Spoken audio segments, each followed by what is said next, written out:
Hello guys, welcome to the channel. News और update के आज के सेशन में आपका स्वागत है। तो चलते हैं पहली न्यूज़ की तरफ। पहली न्यूज़ है चाइना और ताइवान की तरफ से। चाइना और ताइवान के बीच में जो ये डिस्प्यूट चल रहा है, उसके चलते ये कहा जा रहा है कि उसका ये इम्पैक्ट में भी पॉसिबल है कि इकनॉमी पर पड़ सकता है। उसके साथ साथ बियर मार्केट की भी वार्निंग आ रही है कि मार्केट आने वाले दिनों में नीचे भी जा सकती है।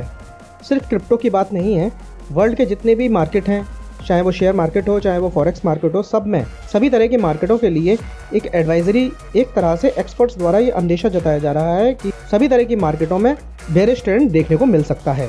अगली न्यूज़ की बात करें तो टिफनी एंड कंपनी जो है वो क्रिप्टो पंक के साथ मिलकर NFT की सेल करने वाले हैं।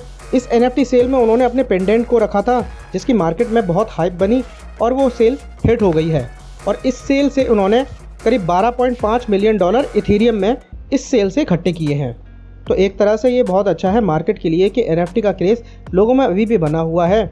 $12.5 मिलियन की भारी भरकम सेल से अर्जित होना एक अच्छा साइन है।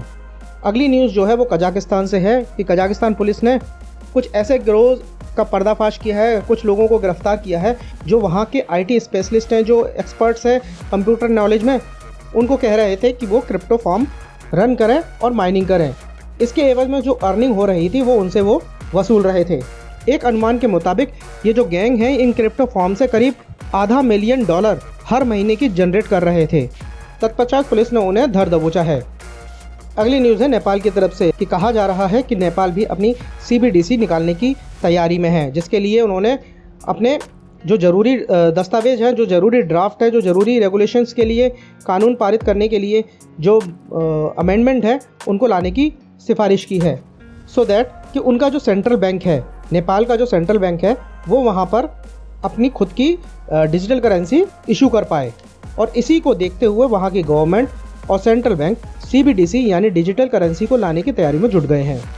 अगली न्यूज़ कहीं ना कहीं क्रिप्टो इन्वेस्टर्स के लिए एक अच्छी खबर है। इस न्यूज़ के थ्रू कहा जा रहा है कि जो क्रिप्टो के स्टार्टअप्स थे उन्होंने $30.3 बिलियन रेज किए हैं 2022 के पहले 6 महीनों में, जो कि अनुमान लगाया जा रहा है कि जो 2021 में पूरा रेस किया था उससे भी ज़्यादा है। हालांकि मार्केट में डाउन ट्रेंड चल रहा है, बेयर मार्केट चल रही है, लेकिन क्रिप्टो स्टार्टअप्स जो हैं उन पर लोग भरोसा कर रहे हैं और उन पर इन्वेस्टमेंट है वो अच्छी खासी आ रही है। तो इसलिए कहा जा रहा है कि अभी हालांकि मार्केट बहुत बेरिश चल रही है, बहुत नीचे है, लेकिन जिस हिसाब से मार्केट में जो क्रिप्टो स्टार्टअप्स हैं उनमें पैसा आ रहा है, उसमें इन्वेस्टमेंट आ रहा है, उसको देखते हुए इन फ्यूचर जो क्रिप्टो का भविष्य है वो बहुत ही ब्राइटफुल बताया जा रहा है, बहुत ही अच्छा बताया जा रहा है। अगली न्यूज़ है जिसमें बाइनेंस CEO जो हैं वो सेंट्रल अफ्रीकन रिपब्लिकन जो लीडर्स हैं, प्रेसिडेंट हैं वहाँ के, उनसे मिले हैं।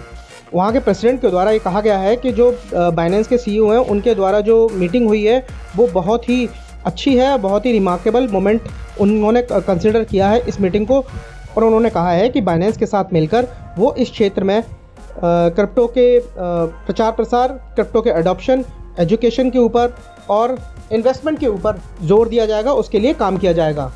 क्योंकि जो सेंट्रल अफ्रीकन रिपब्लिक है, CAR है, वो कहीं ना कहीं बिटकॉइन को लीगल टेंडर बनाने की बात कर रहा है। वहाँ कहने का मतलब है कि सेंट्रल अफ्रीकन रिपब्लिक जो देश है, जो रीजन है, वहाँ के प्रेसिडेंट के द्वारा ये चीज़ कोशिश की जा रही है कि बिटकॉइन को एक लीगल करेंसी का दर्जा दिया जाए। अगली न्यूज़ की बात करें तो यहाँ पर जो नायब बुकेले जो है उन्होंने कहा है कि जो टूरिज़्म की रिकवरी है, जो टूरिज़्म की रिकवरी हुई है एल सल्वाडोर में, उसमें जो है वो बिटकॉइन का, सर्फिंग का और क्राइम रिडक्शन का भी हाथ है।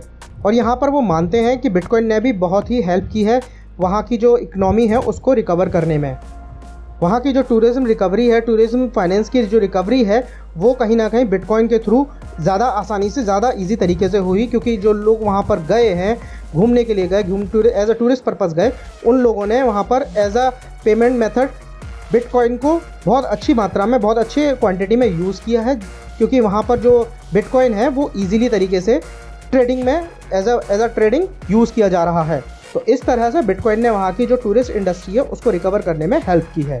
अब यहाँ पर कहा गया है कि इस हफ्ते के लिए 5 ऐसी क्रिप्टो करेंसीज़ हैं, 5 ऐसे प्रोजेक्ट हैं जिस पर आपको नज़र बना के रखनी है एक अच्छा प्रॉफिट बनाने के लिए। तो सबसे पहले बिटकॉइन ही की बात करते हैं। बिटकॉइन के लिए कहा गया है कि इस हफ्ते बिटकॉइन जो है वो $24,668 को पार करने की कोशिश करेगा और वो ये पॉसिबल है कि वो इस हफ्ते पार भी कर ले। और अगर बिटकॉइन इस हफ्ते 24,668 का डॉलर को पार कर लेता है या वहाँ तक पहुँच जाता है तो कहीं ना कहीं इसके साथ चार ऐसी क्रिप्टो करेंसीज हैं जो उसको फॉलो करते हुए नज़र आएंगी, जिसमें फ्लो, थीटा, क्वांट और MKR, ये चार ऐसी क्रिप्टो करेंसीज के बारे में कहा गया है कि वो बिटकॉइन के साथ इस हफ्ते जो है वो अच्छा परफॉर्म कर सकती हैं। अगर इनकी इंडिविजुअली बात करूँ तो फ्लो जो है वो बहुत ही अच्छे जोन में चल रहा है, एक्यूमुलेशन जोन में चल रहा है और इसी तरह से उसकी जो बाइंग होती रही उसे लोग एक्यूमुलेट करते रहे तो कहीं ना कहीं फ्लो भी बहुत अच्छा करके दिखा सकता है। बात करें थीटा की तो थीटा भी बहुत ही अच्छी जोन में चल रहा है, बहुत अच्छी बाइंग हो रही है, अच्छा कर रहा है वो। और अगर उसके अगले रेजिस्टेंस की बात करें तो $2 है। $2 तक पहुंचने के लिए थीटा को थोड़ा सा मेहनत करनी पड़ेगी बिटकॉइन के साथ साथ। अगर बिटकॉइन ने अपना जो ये रेजिस्टेंस है जो पार कर लिया या वहाँ तक पहुँच जाता है तो कहीं ना कहीं थीटा भी $2 के आसपास पहुँच सकता है।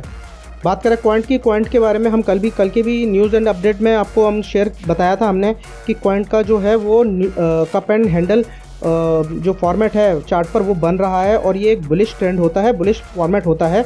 और कहीं ना कहीं अगर ये इस तरह का फॉर्मेट बनता है तब ये इंडिकेट होता है कि मार्केट या जो पर्टिकुलर जो टोकन है या जो भी ट्रेड कर रहे हैं जिसका बन रहा है वो ऊपर की तरफ जाएगा। तो गाइज क्वांट की बहुत पॉसिबिलिटीज़ है कि वो आने वाले दिनों में बहुत अच्छा करे, इस पर नज़र ज़रूर बना के रखिएगा। वहीं अगर MKR यानी मेकर की बात करें तो मेकर भी अपने जो रेजिस्टेंस लेवल के आसपास ही कहीं चल रहा है। 1100 से 1188 के बीच में इसका रेजिस्टेंस लेवल है और अगर ये अपने रेजिस्टेंस लेवल 1188 को पार कर लेता है तो आने वाले दिनों में जो मेकर है MKR वो हमें 1250 तक की मूव दिखा सकता है। और अगर इसी तरह से लोगों की इंटरेस्ट मेकर में बना रहा और इसकी बाइंग होते रही तो आने वाले दिनों में ज़्यादा दूर नहीं है, वो 1500, 1550, 1600 तक की रैली हमें मेकर में MKR में बहुत ईजिली देखने को मिल सकती है। तो फ्रेंड्स, ये थी आज की न्यूज़ एंड अपडेट्स आपको कैसी लगी प्लीज़ कमेंट में हमें ज़रूर बताएं। और हमारी जो ये news and update daily news and update की कोशिश है इसको आप अप्रिशिएट ज़रूर करें ताकि हमें मोटिवेशन मिले, और भी लोग क्रिप्टो के साथ जुड़े और वो लोग भी वर्ल्ड वाइड जो क्रिप्टो की न्यूज़ चल रही हैं उससे अवगत हो सके। तो गाइज मिलते हैं फिर किसी नेक्स्ट वीडियो में। Thank you.